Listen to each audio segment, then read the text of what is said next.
Salut à tous, bienvenue dans cette nouvelle session de Millennials Fortunes Education. Josh ici encore une fois.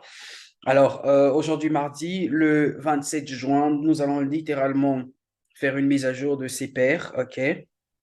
Ces paires qu'on a vues hier et rajouter bien sûr quelques paires à garder également sur notre liste de la semaine.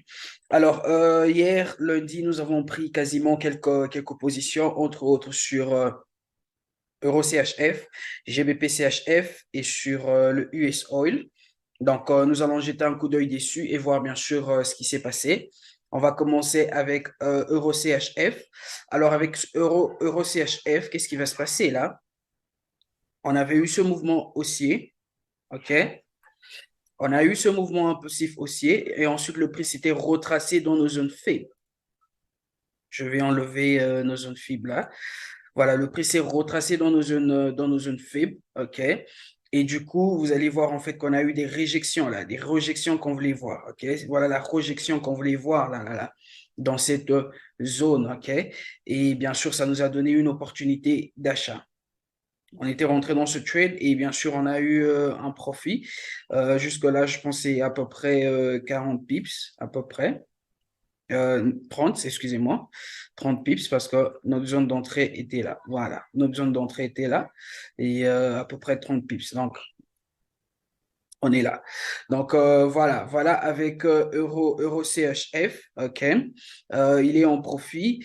Alors, qu'est-ce qui va se passer là? Avec Euro CHF, OK, compte tenu de comment est-ce que le prix est en train de se développer, à chaque fois que le prix nous donne un mouvement impulsif haussier, il nous donne une correction. Et là, probablement, OK, nous avons une correction qui est en train de se former. Alors, qu'est-ce que nous allons faire là? On va prendre une vente sur le court terme avec ce mouvement comme notre mouvement impulsif baissier. OK? Avec celui-ci comme notre mouvement impulsif baissier. Et si je prends bien sûr notre Fibonacci et que je le plaçais là, OK?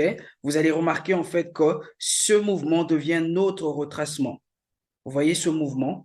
Il devient notre retracement littéralement. OK? Et il se peut que le prix rejette maintenant cette zone de résistance. Et comme vous le constaterez, OK, on a une zone assez importante ici, on a une zone de résistance assez importante, je vais supprimer celle-là. On a une zone de résistance assez importante ici. Pourquoi je dis importante? Parce que vous allez voir comment est-ce que le prix a réagi autour de cette zone. OK, je peux bien sûr même l'extendre.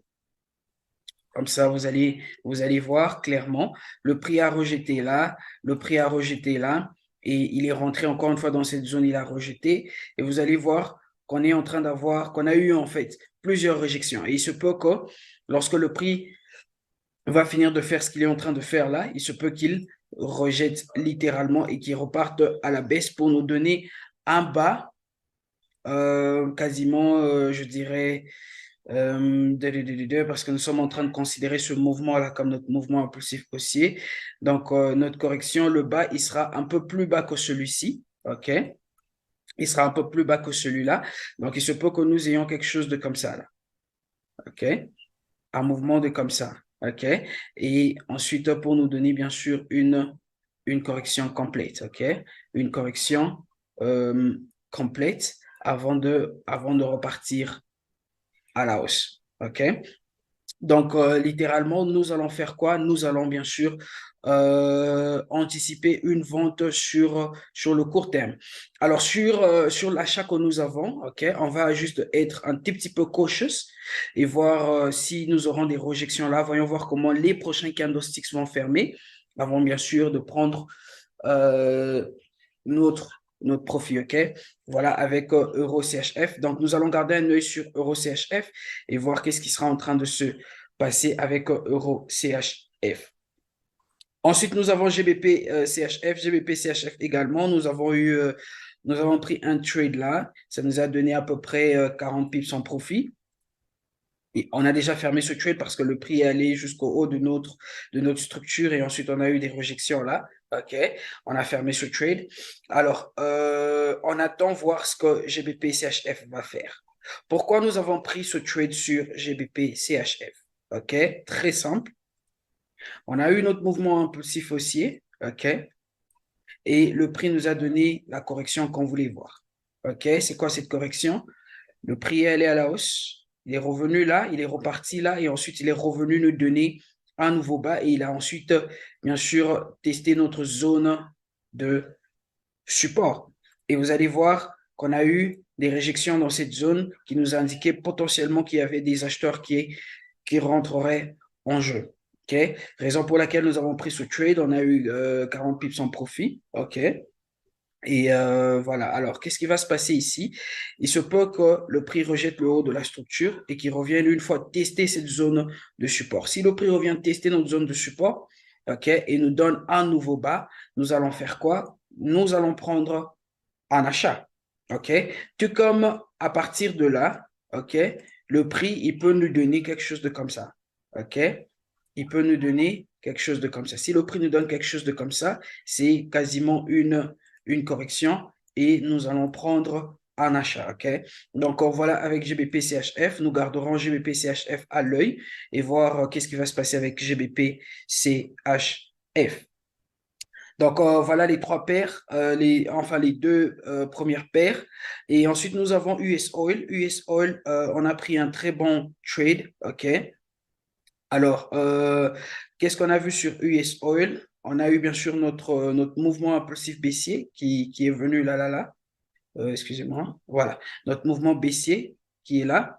Et ensuite, le prix est revenu jusque dans nos zones faibles. OK? Et bien sûr, cette zone a coïncidé avec notre zone de résistance. Et vous allez voir qu'on a eu une réjection massive là. OK? Vous voyez? Mais bien avant cela, on a eu des rejections autour de cette zone. On a eu cette rejection là, on a eu cette réjection là, on a eu cette réjection là. Et bien sûr, ça, c'était des indications que potentiellement le prix n'arrivait pas, bien sûr, à briser cette zone. Et voilà ce qui s'est passé. Le prix est allé à la baisse. OK? Donc, voilà pourquoi nous avons pris notre trade ici. Mais qu'est-ce qui va se passer là? Vous allez remarquer en fait que ça peut être une correction qui soit en train de se développer. Pourquoi je dis une correction? Parce que quand on regarde comment est-ce que le prix est en train de se comporter là, OK? On a eu ce mouvement baissier, on a eu cette grande correction, n'est-ce pas? Ensuite, on a eu cet autre mouvement baissier, on a eu quoi? Une autre correction, et on a eu encore une fois un autre mouvement impulsif baissier là. Alors, qu'est-ce que ça nous indique? Que potentiellement, on peut avoir aussi une correction là avant que le prix ne reparte à la baisse. OK? Donc, on va garder ça dans notre esprit que potentiellement on peut avoir euh, une correction compte tenu de comment est-ce que le prix est en train de se développer. OK? Donc, du coup, ici, ceci peut être une correction qui sont en train de se développer. Donc, potentiellement, on peut avoir un autre mouvement aussi qui va revenir, tester cette zone de résistance, nous donner un nouveau haut et ensuite repartir à la baisse. OK? Donc, voilà avec US Oil. OK? On va attendre à voir un mouvement haussier là, et ensuite reprendre avec une vente. Et on va rajouter deux paires. OK? On va rajouter deux paires aujourd'hui. On va rajouter premièrement OD GPY, OK? OD GPY et USD CHF. Bon, USD CHF, on a vu ça depuis hier, donc on ne va pas vraiment dire qu'on va rajouter, mais on va juste faire une mise à jour. OD GPY, très simple, un mouvement très simple, mais regardez ceci. Vous allez remarquer, là, je suis sur le H4, qu'on a eu ce fort mouvement impulsif haussier, et ça, là, c'est notre correction. Donc, le prix est encore en train de trade dans notre correction. Et vous allez voir que dans cette correction, qu'est-ce que nous avons? Mouvement impulsif baissier, correction. Mouvement impulsif baissier, ensuite, nous avons cette correction. Donc, il se peut que nous ayons un autre mouvement là, avant, bien sûr, que le prix ne reparte à la hausse. OK? Avant que le prix ne reparte à la hausse. Donc, si je zoome in, essayons d'aller sur le H1, sur OD GPY. Voilà, sur OD GPY, on a eu une correction complète. OK, notre correction est déjà complète. Alors, on va placer notre sell stop quelque part là et notre stop loss là. OK, notre profit, il sera, notre premier target, il sera là. Et bien sûr, notre second target, il sera un tout petit peu plus bas là. Donc, au GPY, on va juste attendre, voir comment est-ce que le prix va se comporter. On voulait voir ce mouvement-là aller nous donner un nouveau haut. bien sûr, pour maintenant voir comment est-ce que le prix va se comporter, OK? Donc, il se peut que nous ayons ce mouvement baissier, OK? Ça, c'est seulement sur le court terme. Souvenez-vous que sur le long terme, nous recherchons un achat. Ça, c'est seulement sur le court terme, OK? Donc, sur le court terme, on va voir le prix probablement revenir jusque sur nos zones, notre zone, structure, je veux dire, OK? Et ensuite faire quoi? Repartir à la hausse. Donc, on va garder un œil sur OGPY et voir comment est-ce qu'il va se développer. Et en fin de compte, excusez-moi, USDCHF, USDCHF, quasiment, voilà. Euh, on a eu notre correction là, OK? On a eu notre correction là. Et bien sûr, nous avons eu ce mouvement impulsif baissier. OK? Alors, il se peut que ce mouvement impulsif baissier continue, compte tenu de comment est-ce que le prix est en train de monter là. Il est en train de monter de façon correctionnelle. OK? Il est en train de monter de façon correctionnelle. Donc, il se peut que nous ayons ce mouvement qui va revenir dans cette zone de résistance qui coïncide avec notre zone faible. OK? Et qu'est-ce qui va se passer? Nous allons faire quoi? Nous allons anticiper une vente. Donc, on va garder USDCHF à l'œil. On va garder OD GPY à l'œil. On va garder EUROCHF à l'œil. OK? Très, très important. Donc, ces trois paires potentiellement peuvent nous donner des trades dans la journée d'aujourd'hui.